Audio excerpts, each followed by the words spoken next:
Bonjour.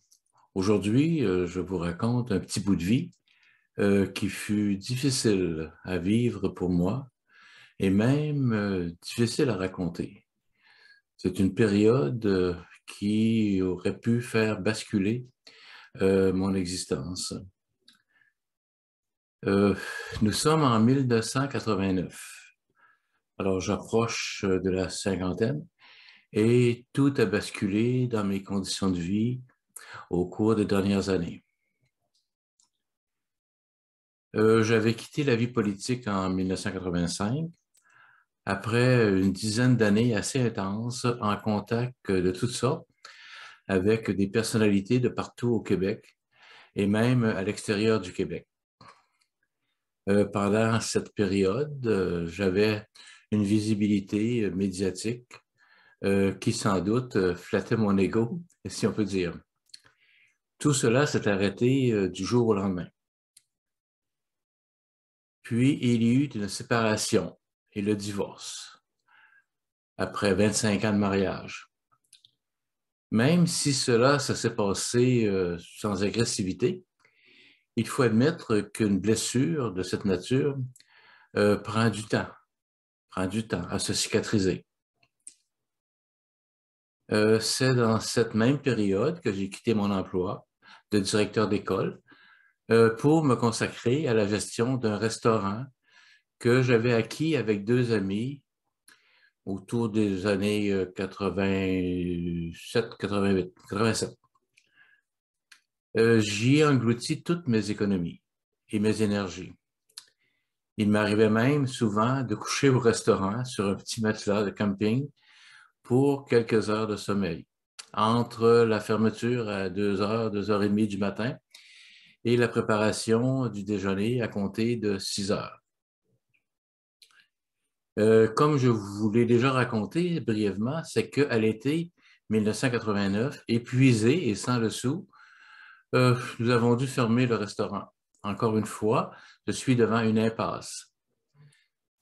Mais un ami, un membre du Club Rotaré, propriétaire d'un magasin spécialisé dans la confection, dans la vente, la réparation et l'entrepôt de manteaux de fourrure, m'invite à l'accompagner au cours de l'automne pour des visites, pour l'organisation d'expositions de manteaux de fourrure dans différents magasins de vêtements en Gaspésie et dans la vallée de la Matapédia.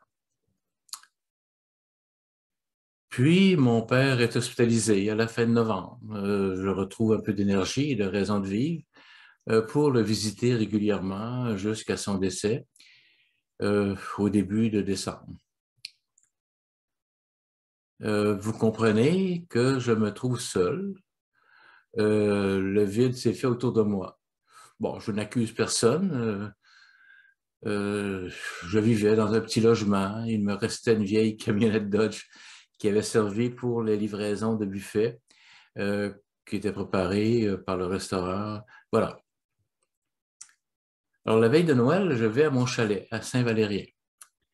Je dois laisser la camionnette au chemin et me rendre au chalet en ski de fond.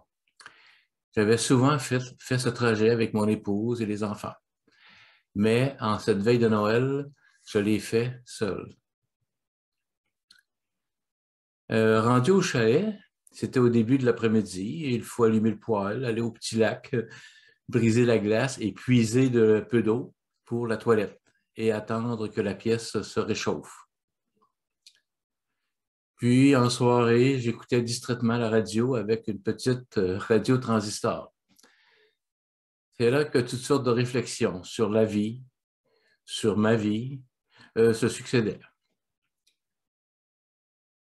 Parmi les scénarios qui se sont présentés, j'envisageais, j'avais décidé de tout abandonner, de me rendre à Montréal, de me joindre aux sans-abri et de vivre dans l'itinérance.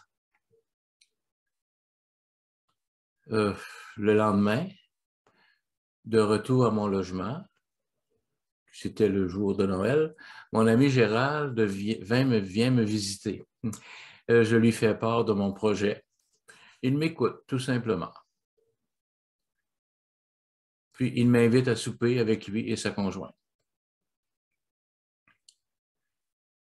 Je n'ai pas les compétences pour analyser cette période, mais je crois que la succession de deuils de toutes sortes a affecté ma santé mentale. Ça doit être ça qu'on appelle vivre une période dépressive. Et avec le temps, j'ai appris ce que c'est l'impermanence des choses. J'ai appris que le succès, les relations, le pouvoir, les deuils, les échecs et même la vie sont éphémères. Alors cela explique l'importance de vivre le moment présent. J'ai hésité à vous raconter ce petit bout de vie, mais j'ai voulu être transparent le plus possible. Aujourd'hui, j'exprime ma gratitude à toutes les personnes qui m'ont accompagné pendant cette période. J'aurais pu sombrer dans le désespoir, mais la suite des choses m'a apporté de nouveaux défis. Et c'est ainsi que j'ai repris le goût de vivre et à être ce que je suis aujourd'hui. Alors, la semaine prochaine, je reviens au temps des fêtes et au temps du jour de l'an que j'ai connu dans mon enfance. Alors, bonne semaine et à bientôt.